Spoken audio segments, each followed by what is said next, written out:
Havendo Deus outrora falado muitas vezes e de muitas maneiras aos pais pelos profetas, nestes últimos dias nos falou pelo Filho.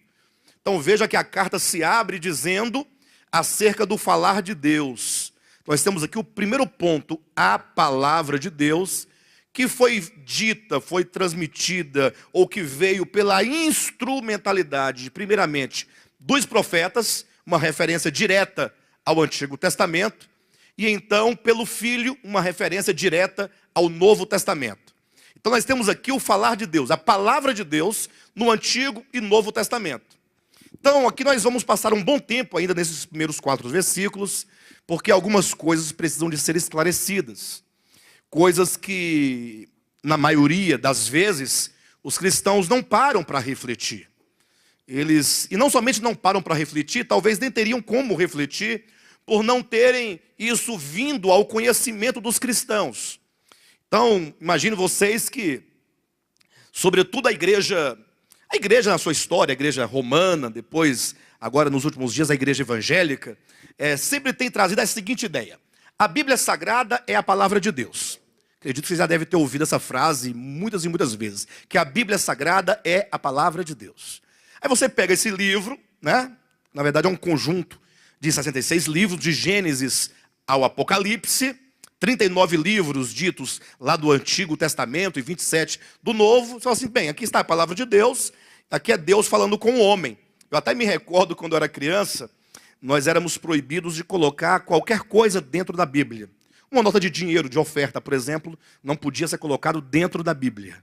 Ou um bilhete, ou qualquer outra coisa. Minha mãe dizia assim, olha, a Bíblia fechada é apenas um livro, mas ela aberta é a boca de Deus falando conosco. Então, essa ideia, que é uma ideia prevalecente na teologia convencional, de que a Bíblia é a palavra de Deus, isso não é corroborado pela própria Escritura.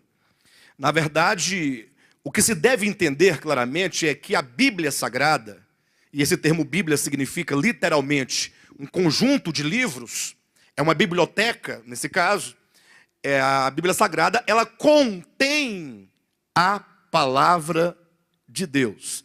E não exatamente é a palavra de Deus. Se nós não partirmos deste pressuposto, nós vamos chegar a um caos e a uma confusão religiosa muito grande. Talvez esse seja um dos principais pontos e um dos principais aspectos porque existe uma confusão generalizada no cristianismo.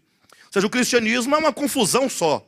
Vocês olharem desde as primeiras manifestações ali enquanto esse cristianismo histórico, oficial, na igreja romana, depois as igrejas protestantes, e depois um tanto de movimentos, o protestantismo foi se dividindo, depois veio o movimento evangelicalista, depois o movimento pentecostal, como fruto do outro, e aí o neopentecostal. Ou seja, são muitas manifestações conflituosas, todas partindo de uma mesma premissa, a Bíblia Sagrada. E aí há uma confusão de entendimento. Poderia estar sendo dito que há uma Babel, há um desentendimento generalizado.